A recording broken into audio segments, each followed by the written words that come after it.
Please welcome to the stage, Twiggy. Hello, hello, hello. Hello, everyone. How are you? So 2 years ago at the New York Times building, I had the pleasure of attending an event that changed the way that I do my work. This event is called the State of Out Youth. The State of Out Youth elevates LGBTQ voices and makes space for discussion about the issues that they face today. This year, we're streaming live from the True Colors Fund 40 to None Summit. Round of applause.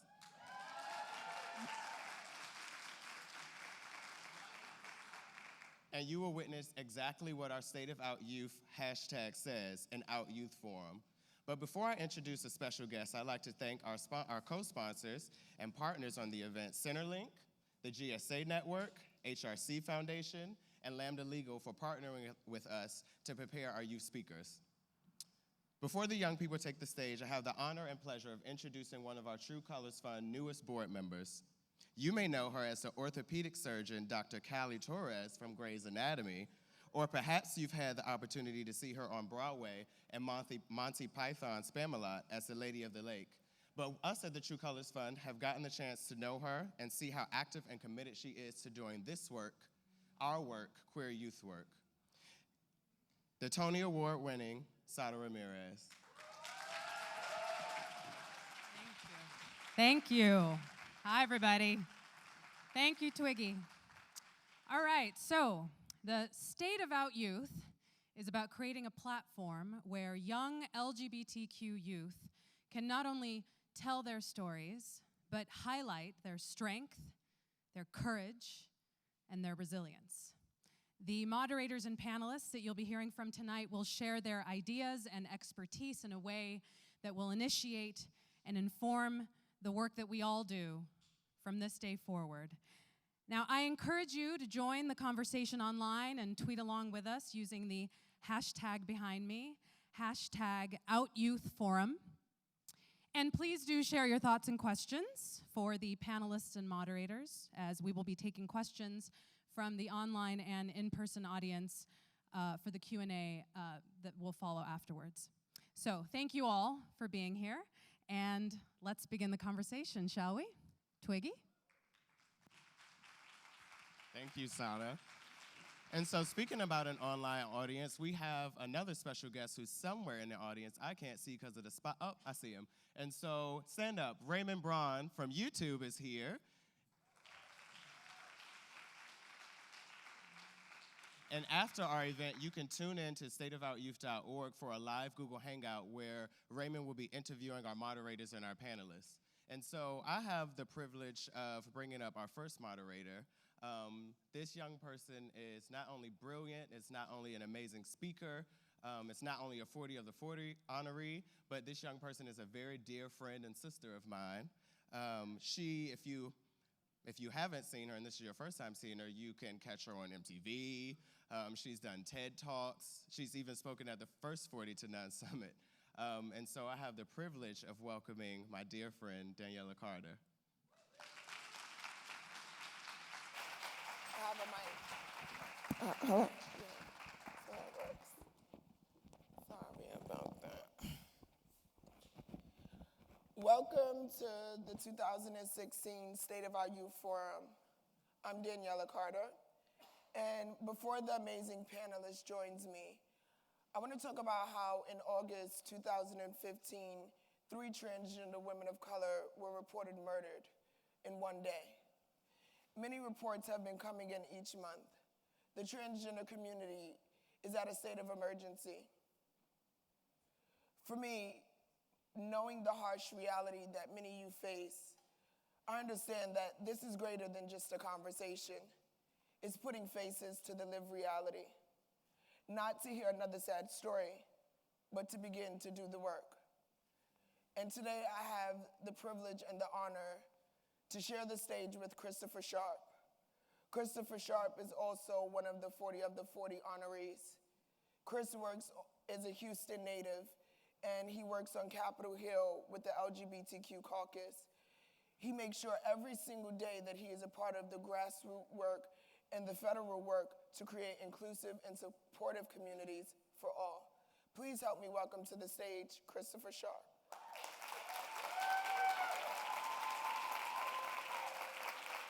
Okay. All right. Thank you so much, Daniela, for introducing me. I am so excited to have the opportunity to join such a fantastic group of young people to discuss issues that are of importance to our community. And this is such a critical time to begin having these conversations with so much that is taking place around our country that has direct effects on LGBTQ young people.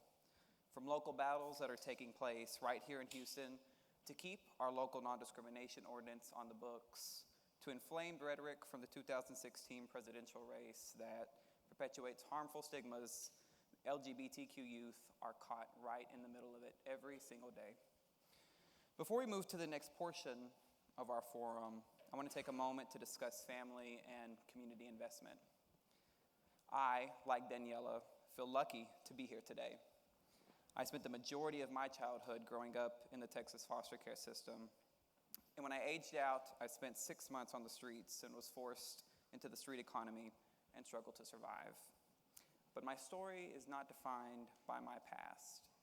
This past May, I graduated from college with a bachelor's degree in social work. Shortly after, I accepted a job on Capitol Hill. Currently, I'm in a graduate program at Texas Southern University. I have an amazing partner who cheers me on through every high and low of my life. And today, I stand in a room full of people who love and care about me.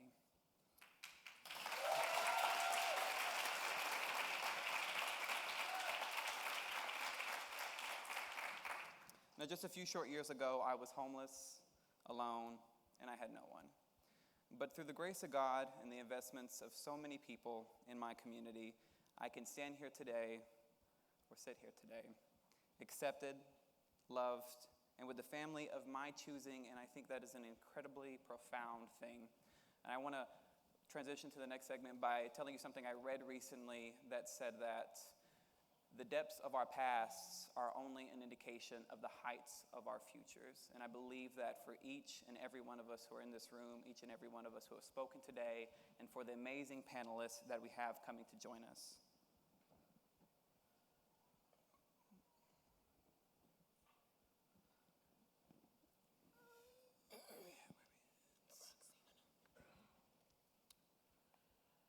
First, I would like to introduce Roxanne Jack.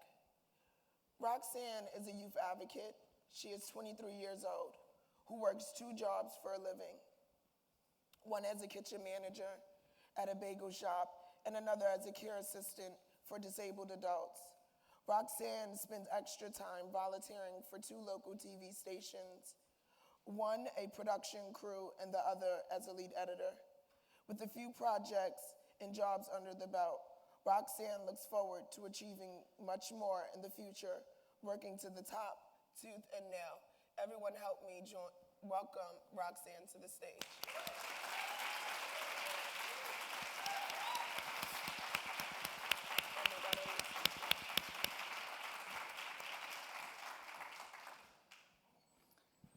Sol is 20 years old and hails from Africa.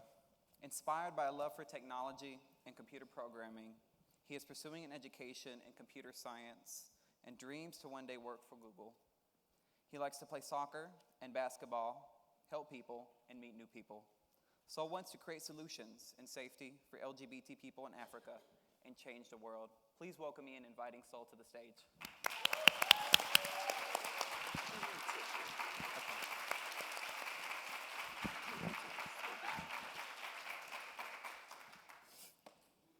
Tone Lee Bias. Originally from Tennessee, Tone Lee Bias is a student at the University of California, Berkeley.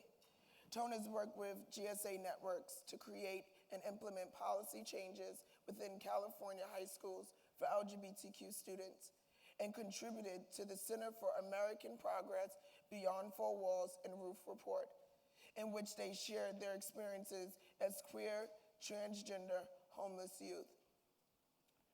They are also involved in local grassroots efforts in Sacramento to address and end police brutality. Help us welcome Tone to the stage.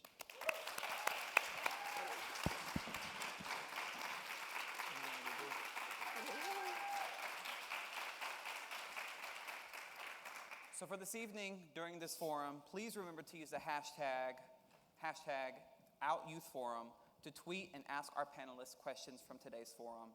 And for those watching online, remember to join YouTuber Raymond Braun and our panelists for a live Google Hangout immediately following this event.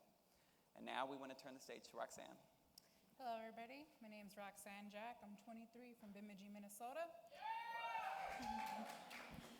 I'm sitting here today to paint you my canvas of experiences in housing instability and being two-spirited in the Native community.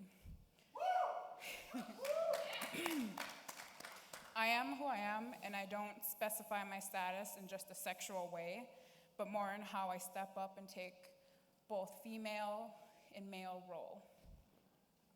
When I was in middle school, I didn't know it at the time, but I questioned my identity. When all the other girls were crushing on boys and worrying about makeup, I was interested in mohawks and men's fashion and the male way of thinking. This is where I took on the dual roles of being a woman while still having a very dominant male side. I am not biased on what gender I date. There might be one night I'm a big spoon, and the other night I'm the little spoon.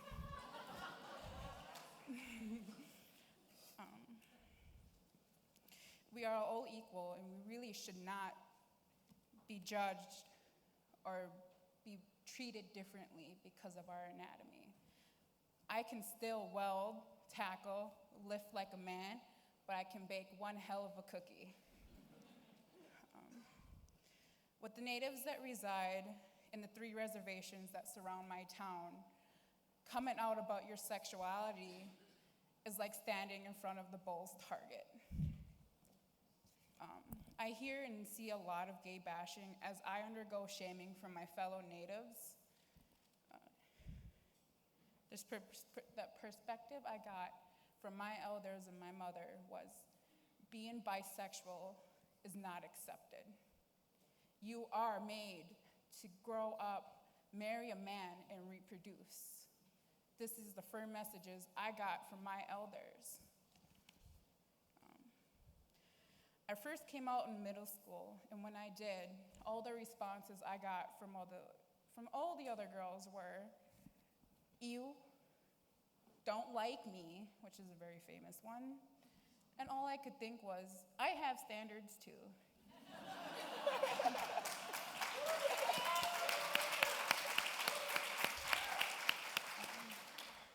Even though there was a few that accepted me and came out. During this time, not only was I facing abuse in my home, but I was bullied for the color of my skin, my weight, and believe it or not, I was bullied for being a female, which I don't know how the hell you can do that. Neither home or school was safe for me.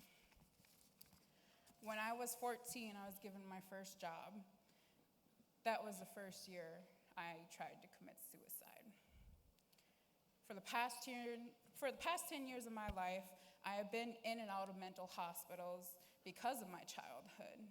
When you are thrown into the lion's den with no combat skills, what do? You either lay down in defeat, or you pick up a stick, or you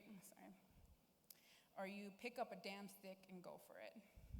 I decided I had enough of being watched while I was going to the bathroom. I had enough of being abused behind closed doors. I had enough of being told that I was worthless, that I did not have a father that loved me. That list goes on and on. It's been a very rough climb to where I am now. When I was 18, I was finally accepted into the local Evergreen Youth Services Transitional Living Program. I was couch surfing since I was 15. I signed my first lease in October of 2011, and after a year or so of searching, I found my place at Big Apple Bagels. Thanks to my very supportive second mother / amazing boss, she gave me that little tiny step I needed to move forward.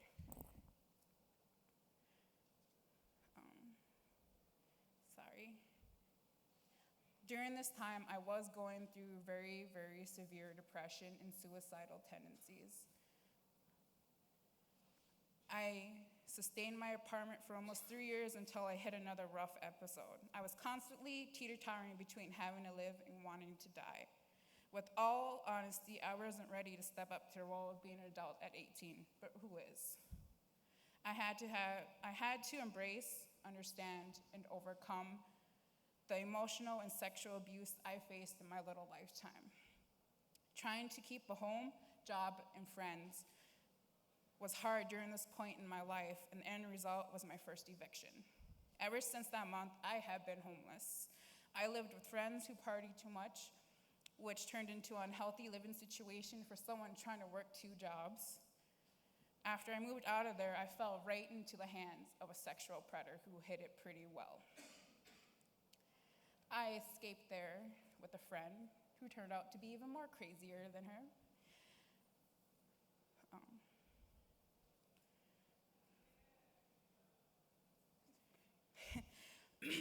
I currently volunteer at 2 local TV stations in Bemidji, as Danielle had said. I now work 3 jobs and I live out of my car. But yet I still fight and hustle to keep myself afloat, even when I want to put my shield and sword down and let the world crumble upon me. Even amongst the struggles, I am immensely proud of how much I have achieved given the circumstances over the last 4 to 5 years. Granted, I am homeless, but my mental health is back in order after 8 years of deep therapy and chewable vitamins. I needed to accept the fact that I will never know when I lost my virginity, why my first experience with another girl had to happen when I was a toddler, or why I had to live with a mentally and sexually abusive step-parent. I no longer fear that dark shadow that always whispered in my ear. I no longer let these things hold me down for being the outgoing, successful person I am meant to be. I just wish something would change for the fighting homeless like me, the ones who work all the time but can never get ahead. The underworld experiences I have faced and questioned my entire life is what brings me here in front of all of you. The little flame that I will do anything to survive, and I will dominate anything we need to do to keep moving forward. The little flame that burns deep inside me and keeps me going is going to ignite the fire we need to keep moving our younger generations towards the future that we all have been fighting for.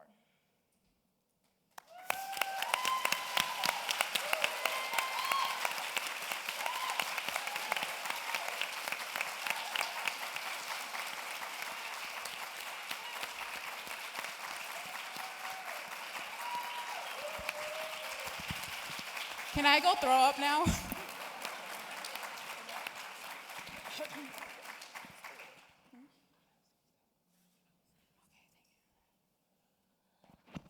So my question to you, Roxanne, is what would you say to youth who's home watching right now and maybe facing housing instability?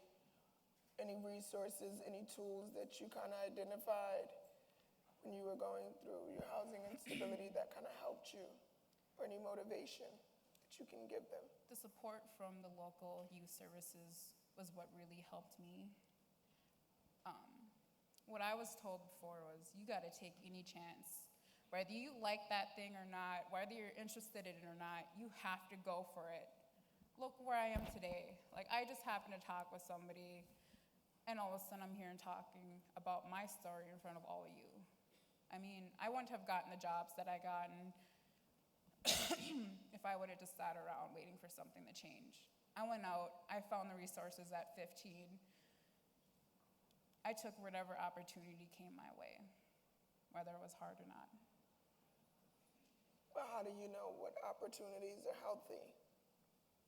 Because as you mentioned in your story, your friends gave you the opportunity, right, to have a place to go to, but it wasn't healthy, it wasn't safe. So how do you know what's You healthy never opportunity? really know. I never really knew what opportunities were going to be okay and what weren't.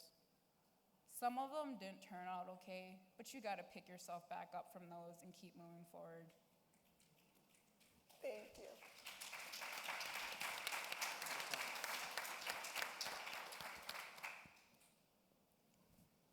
All right, so I think next we have Saul.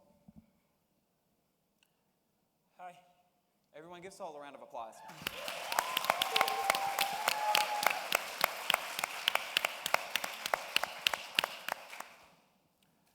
My name is Saul. As well, I don't speak English, I speak French. So I want to apologize for my accent because English is my third language now. So I come from New York City. I live in the Bronx with my friend. I just get here last year, June 2014. I come from West Africa. My country name is Mali. I was living with my parents there. And after that, I go to Senegal. I want to tell you guys about what happened to me, why I'm here now to United States. Where I come from, people doesn't accept LGBT people. Like they think to be gay is against them culture or religion stuff. I was homeless in my country 2 times. The first time is 2009, when I told to my dad I was gay for the first time. 3 days after, he asked me to leave the home, and I went to live with my grandmother.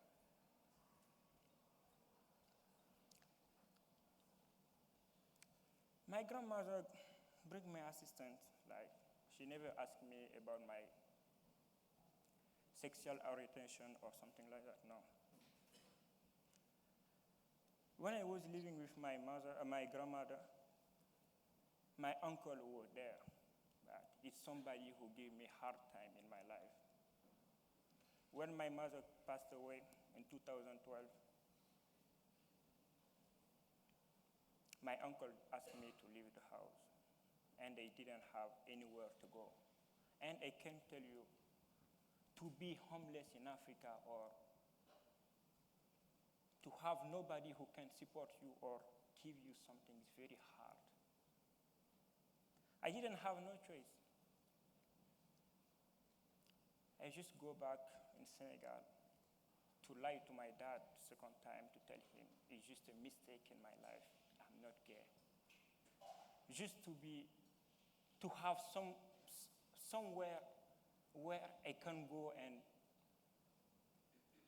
be safe, you know. 2 weeks after, he tried to accept me, but my life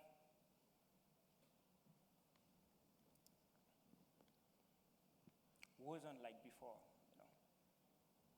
They forced me to be somebody I want to be. They want me to be somebody they want. I'm sorry.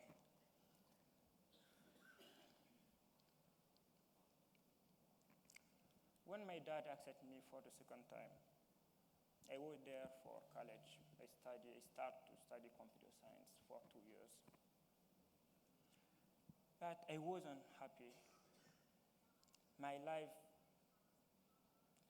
I didn't have a good life, like what I want, really. So last year, in 2014, I told myself, I really have to move on. I really have to find my own place. So I chose to come here in the United States, to go to San Francisco University. But the problem is, how are we gonna get there? When I sent my paper for San Francisco University, they just accept me. And I got my visa in Senegal. So the big deal is for me is how I can convert my parents to leave me to come here in the United States. School is very important for me. And my dream to be like an example for people, to help people, and to bring my contribution for the development of this world.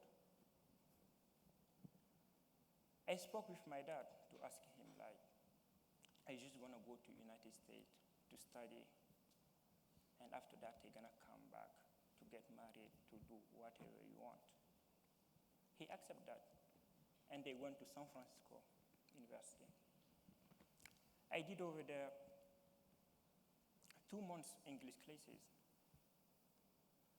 After my English class, I told myself I'll have to tell him the truth, why I'm here. It's true, I come here for study, but I come here to be free, to be who I want to be, not to be what they want me to be. When I call him and tell him about my sexual orientation, it was the last time I get information from him. Like, he just left me again. And I didn't know what he's gonna do. To go to the country and you don't have family there, you don't know what you're gonna do. I was sitting like 2 weeks. I was asking myself what I have to do. What gonna happen to me? Because I have no place to go. I cannot go back in Africa. One day I was on Skype, something like that. And I just find one of my friends with who I did high school in back home. And I told him my story, what happened between me and my parents. And he just told me, oh, I'm leaving New York City with my brother. So I can just help you for 1 month, 2 months, and after that, you're gonna try to find what you're gonna do. And I told him, yes. I used to plan to go to New York City, to come to New York City. When I got New York City, it wasn't easy because you cannot forget 19 of your life like this, you know? It was very hard for me because I didn't have nobody, because I didn't have my family with me. When I come to New York City, I find LGBT center. I try to go over there. I meet people over there. I share my story with them. And they try to help me. They help me. The first time I go over there wasn't easy because I didn't know exactly what means LGBT center, because in Africa we don't have something like that, you know? So I just get over there. When I start to go there, I share my story. 2 weeks later, every week I keep going there. And I meet one guy whose name is Taylor, who helped me, really. Helped me. Can you talk to me a little bit about what it was like to leave your country of origin, to come to the United States, and as an immigrant, try to access these services? What was available to you? Did you encounter any unique barriers? Was it easy for you to take advantage of the things that were being offered? I mean, New York is a huge city with a thriving LGBT community and a lot of resources. How did that affect you as a young immigrant? Like, I think United States is a country where everybody is welcome to come. Because to have your paper or no, to be America or no, you can find here safety and people can help you here, as they helped me here. Now I'm with Lambda Legal, who try to help me to get my green card and to help me to go back to school. Because since I'm here, lost everything. I cannot go back to school. I'm just at home. So Curry is somebody who helped me to get my green card, and I think soon I will get them. And I just want to say thank you for United States, because if I didn't come here, I don't know what's gonna happen to me, really. Thank you. Thank you, so.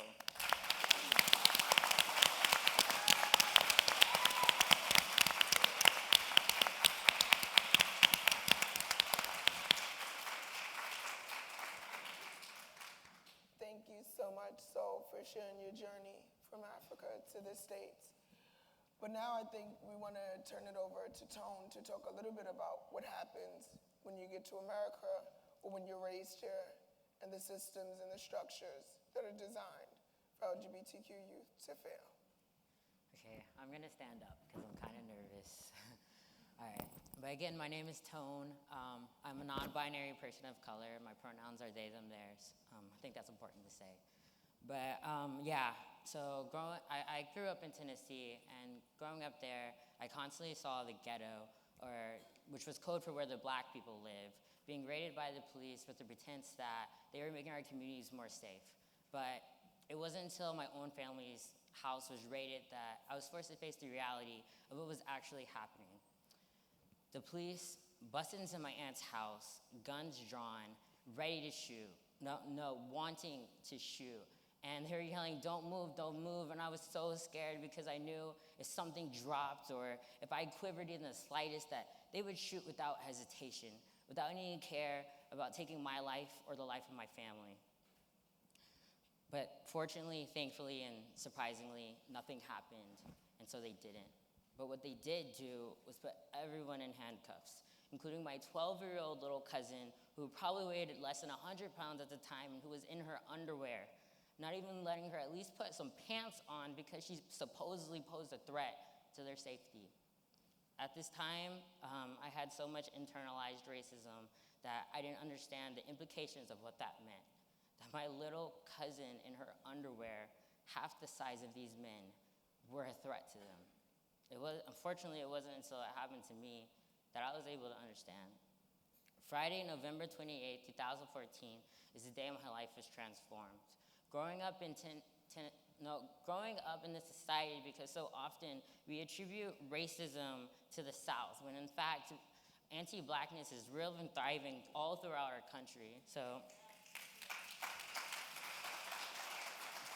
growing up as a black person, racialization was a part of my everyday life. At an early age, I attributed the subliminal, institutional, and personal injustices that black folk are forced to experience every day as something normal and an everyday experience. In addition, at this age, I wanted so badly to be white, to have light skin, straight hair, blue eyes, the epitome of what is considered beautiful in our society today, that I ignored the blatant, obvious reality that I was different. I was other, I was unwanted, inferior, the list goes on. So I didn't pay attention to the microaggressions or discrimination or racism I faced because of my race. I just accepted it, or rather, I tried to ignore it. But that didn't work, obviously, and reality came hard Friday, November 28, 2014. That night, a peaceful protest had been held in response to the non-indictment of Darren Wilson. And still then, at this point, I had a lot of internalized racism. So the only reason I went was because I didn't have anything better to do, and I felt as a black person I was obligated to go. But when I got there, I was reminded again that I do not have the luxury of ignoring the color of my skin. Having 5 police officers slam me into the ground, I was reminded. Having their knees and backs aggressively pushing me into the gravel, I was reminded. Having my pants torn to the point of exposing my underwear, I was reminded. And hearing myself scream the same last words of Eric Gardner, "I can't breathe," I was reminded. And even though I'm only 5'3", 120 pounds, I was reminded that just being black poses enough threat already. And while all this is happening and I'm dealing with police brutality. At the same time, I'm facing homelessness as a result of my gender identity. Only a couple months before I was arrested, I left home due to feeling invalidated, unsafe, and suicidal in my house. My father, as punishment, had taken away my testosterone. And before I go on, I want to say that not all transgender people want or need to medically transition, and that's completely okay. But at this time, I was identifying as a transgender man, and testosterone was my lifeline. It was what made me feel like the man that I thought I was. And so when my father took that away from me, I couldn't envision a future. And so I approached him with my feelings of suicide, and after seeing that it was getting nowhere, I became visibly distressed. And my father responded by threatening to put me in a chokehold and telling me that if I wanted to leave, no one was stopping me, and that the door was just there. And so I left. That night, I slept on a bench outside with no phone, no keys, because my father had taken it from me. But fortunately, the next day, I was able to gain access to a shelter. I was so privileged because so many homeless youth, and especially queer and transgender youth, do not have access to shelters. And even while I was in the shelters, there was waiting lists being formed for under 18 homeless youth. How sad is that? But unfortunately, though, when I called the staff about getting into the shelter, I was met with the same feelings of invalidation of my gender that I had got from my father.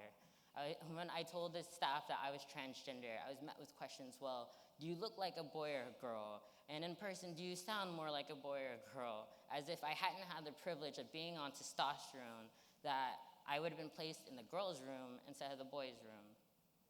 And in addition, when I got to the shelter, all the other youth there already knew that I was queer somehow with no indication of my own. Unintentionally or intentionally, the staff had let the other youth know that I was queer.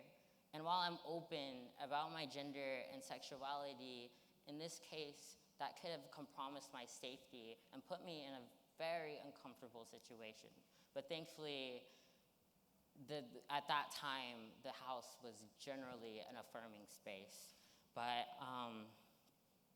I was like, because youth come in and out of the shelter, at sometimes I was stealth to some of the other youth in the house because of comments they would make that were sexist, homophobic, or transphobic. I was scared to be my authentic self, and depending on who was the staff, sometimes their comments went unchecked and unregulated, and they weren't held accountable at all for making other youth feel uncomfortable within the house. But after I left the shelter, my former roommate and my best friend, Independence Taylor, who I've gotten permission to tell his story, told me that they began using his room as a room for all genders. They had told him that it was because he was more mature, but he felt as if it was because he was a transgender man. So they felt that it was okay that both boys and girls could be switched out of his room. And I think it's important to enforce that I do think we should have gender-inclusive rooms for transgender and gender non-conforming youth, but at the same time, we should not force these youth into these rooms. Because as Independence told me, he didn't feel comfortable with that, and not all of us feel comfortable with that. But when 40% of homeless youth are LGBTQ plus identified, we need to be making more shelters, and shelters that are accessible, confidential, and safe for us to be in. Safe for us to be in. And I think one thing that I would attribute to making shelters more safe is competency training for staff there, not only staff, but the youth there as well. And not only about gender and sexuality, but the intersections of race and class and ability that comes along with those identities, and et cetera. The list goes on. And so that instead of fostering a place of hostility and of fear, we're creating a space of learning and understanding and of all the different identities that a person can be. And because we're all intersectional beings, and that means that our liberation is tied to the liberation of all the communities we come from or don't come from. And as my hero, Audre Lorde, says, there's no such thing as a single issue struggle because we do not live single issue lives. So let's get to work.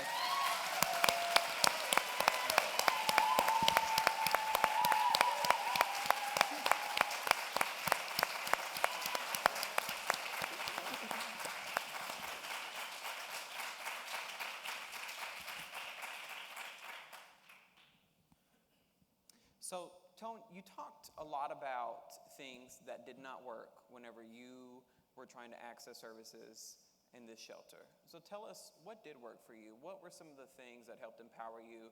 If you're sitting in a room here today full of service providers, full of people who work in this community, work with young people like you and I and everyone else on this stage, what would you leave them with? So what did work when I was within the shelter is that the staff there that made me feel like instead of being in a shelter, I was at home. It was a home environment. We had family dinners. When there was youth there that weren't making comments that were sexist and homophobic, it was a family environment. It wasn't a shelter, it was a family.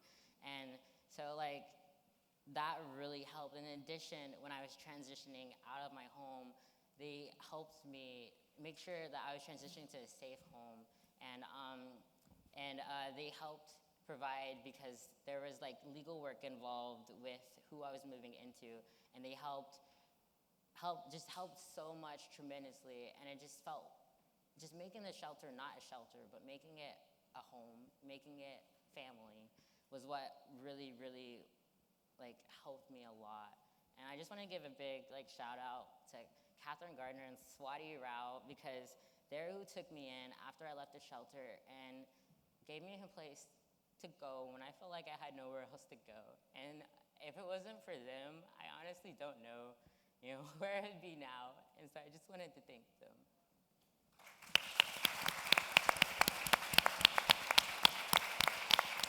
Let's give one more big round of applause to all of our panelists.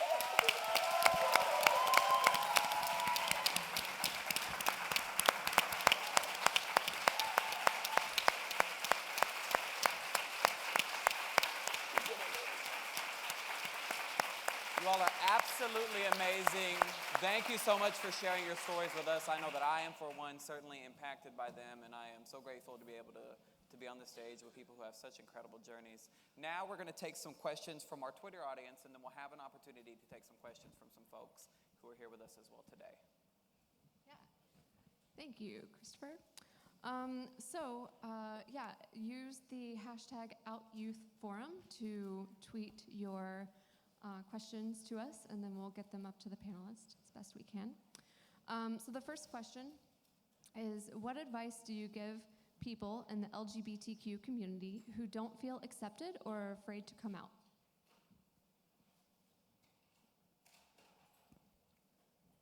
Who wants to take that one? Well, it's kind of open.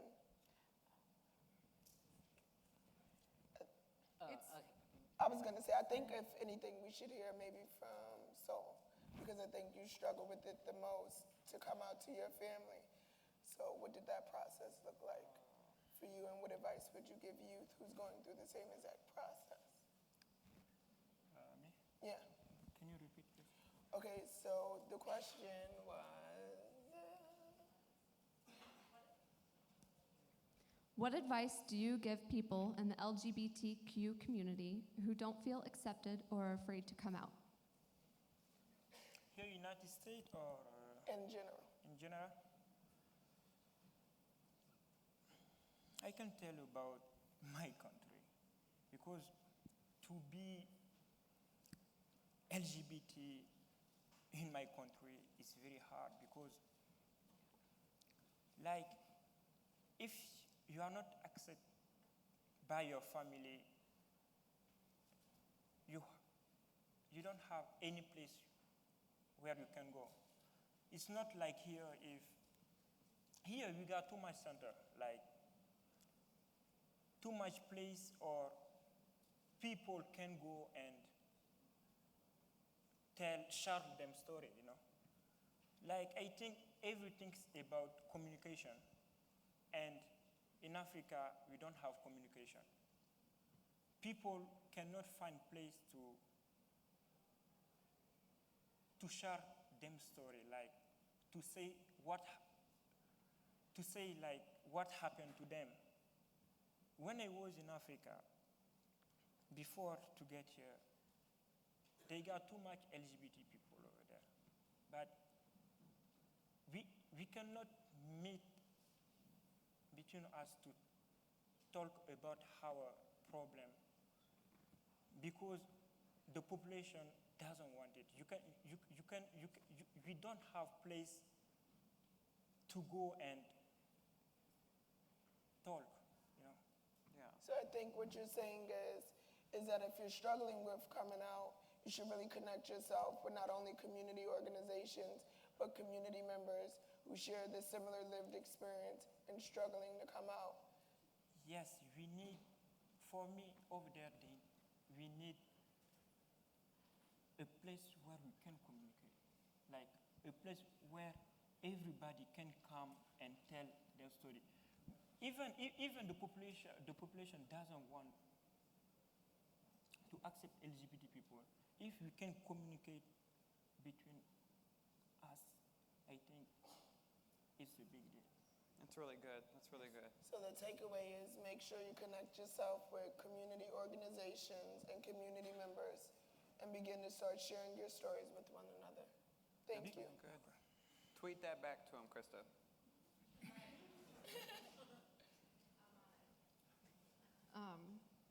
The next question is for Roxanne. I suffered from suicidal depression as well. How do I tell people about it now? You just need to start talking about it. I mean, I hid it for a very long time of how I felt. I felt so alone. But you talk with anybody who's willing to listen, and that really does help. One ear for 5 minutes can save somebody's life. I know I've helped a couple people. When I came out about how I was feeling and what I've gone through and what I did, I've had people who never really seemed like they were depressed or suicidal come out and were like, well, you know, last week I contemplated, but I'm here. And then together, we kind of built this friendship that we leaned on one another. Talking really does help. And I also suggest therapy. And chewable vitamins. I mean, gummies work too. Thank you. The next question is for the entire panel. How strongly do you feel representation in the media, TV, movies, etc., influence the way LGBTQ plus individuals see themselves? Really good. Why don't we start with Tone at the end? We'll work our way in. I think it is so important because I remember growing up in Tennessee and not seeing anyone in my life or on TV who was trans or non-binary. When I came out as transgender, I didn't know I didn't have to choose to be a boy or girl. Like I made the choice I was boy only because I didn't think I was a girl. But that wasn't true either. I don't have a gender. Thank you. Take your binary. but it's just so people know that it's possible to be a non-binary, to be a trans woman, to be all these identities. If people don't know that this is possible, then they're just gonna be fueled into like this system where they don't know where they belong. And you know, they belong like in our community, they belong with us, and like they belong in our family, and like we need to have representation so that people don't feel alone and feel like they're going through things that no one else is going through, because it's not true. That's so good. That's so good. And you know who has been on TV a lot? Our own Miss Daniela Carter right here. So I wonder what you would think about something like that. Okay. I'm gonna put her on the spot because I love her. I was not ready for that. So for me, when I was experiencing homelessness at the age of 14, it was very critical that I had a woman like Jen and Mark to look up to as a reflection of my identity at such a young age. Because, okay, so I guess my story is that I had given up not only on myself, but on the thought of ever finding love in a family again. But it was when I was able to really look to media, a place that I've always wanted to be, a place I've always wanted to be a part of, and say, hey, this woman doesn't necessarily look like me, but she was just as ambitious as me. And so when we can start putting not only just an image, but our stories out there that can start impacting youth, impacting adults, like the one thing I love the most about what I can do in terms of public speaking, it's not age specific, it's not race specific, it's not gender specific. It's touching the lives of those who have been impacted by pain and trauma. And so I think that's the beauty in having people in media who reflect your identity. They give you an image of hope, of motivation. And we should be that whether you get on TV, whether you have just your apartment or whatever you have. If you can motivate and impact someone's life, you're doing the work. So.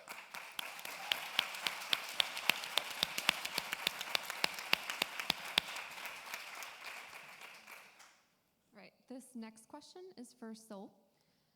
Why did you decide to be a part of State of Out Youth and share your story?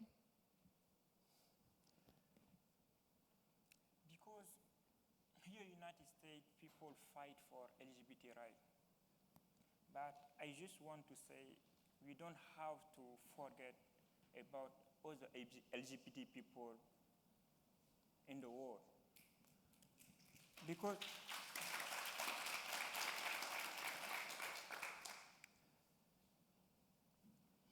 I want just to let you know they got too much discrimination against LGBT people in Africa. And I want to bring some solutions to just hear from them, to try to know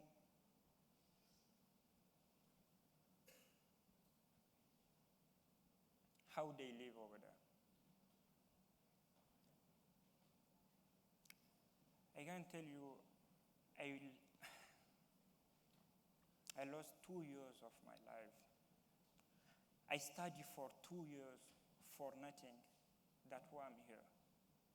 I left everything behind me because I want to be free, because I wanted to be what I want to be.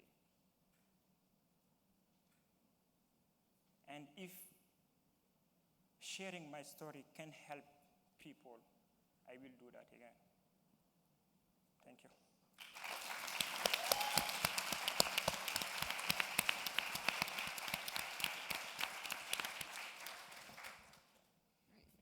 The next question is for Tone. Do you think that there needs to be more recognition for genderqueer individuals? We seem to be shoved to the back. I definitely think that genderqueer identities need to be represented more, especially in this system where binaries are so enforced at every conceivable point in our lives. It seems like we're being structured into being either a man or a woman, and genderqueer identities are left forgotten. Going to the bathroom is one of the hardest things for me, and it shouldn't be. We're just trying to go to the bathroom and pee or poop. That's all we're trying to do, but yet it's made so hard for us just to do something as small as that. So imagine if that small issue that most people don't seem to notice, like cisgender people don't seem to think about, like how man and woman like bathrooms leave out us. It not only like won't allow us to use the bathroom, but it hurts inside that like we're always like, it's not even on people's minds, that we're always like left behind or forgotten, So I think it's extremely important that non-binary identities are like represented, and that's why I always say that I'm a non-binary person of color, so people know that we exist and we're not just some myth, you know, we're here.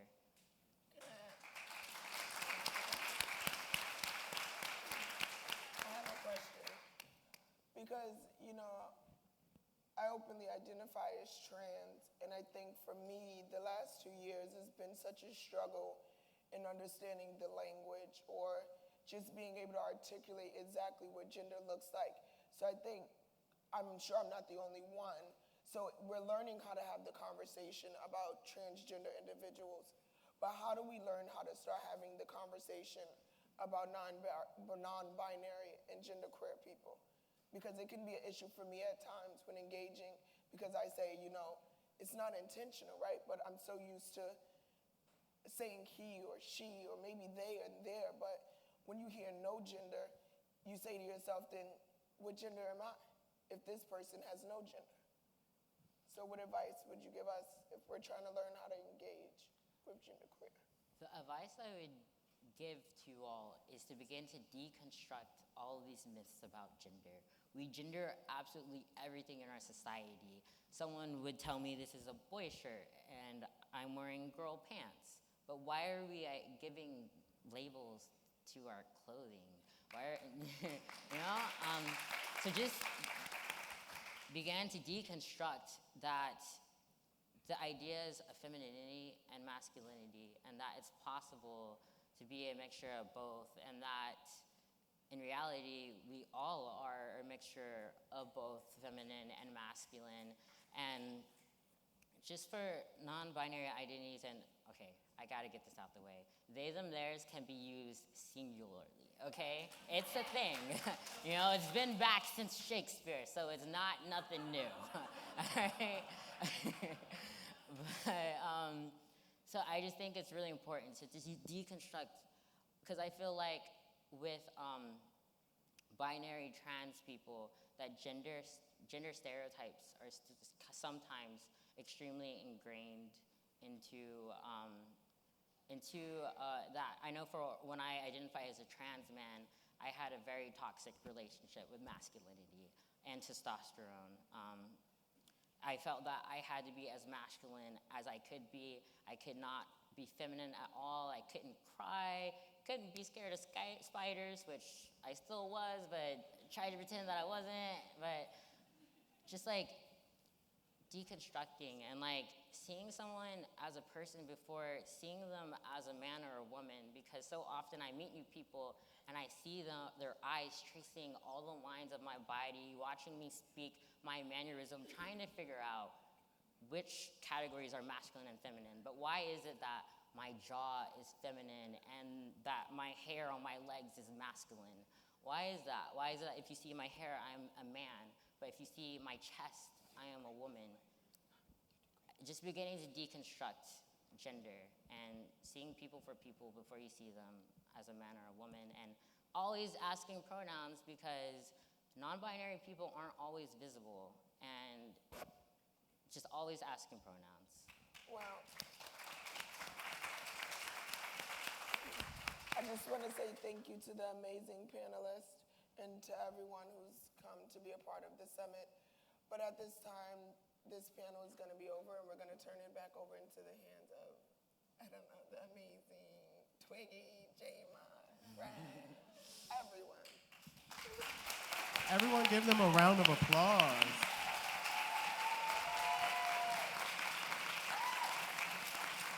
You all did so well. Thank you so much. I think you did a good job.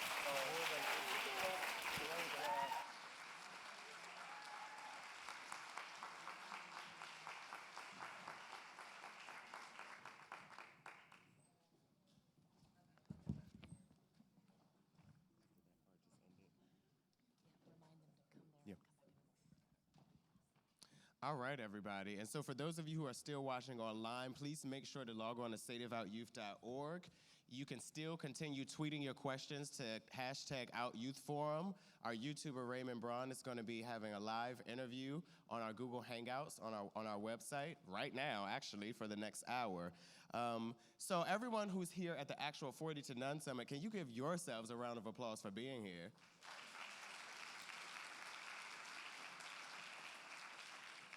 And so we are at the conclusion of our day. In just 1 hour at 6 p.m., we will have a special welcome reception at Treviso, which is about 2 blocks from the hotel.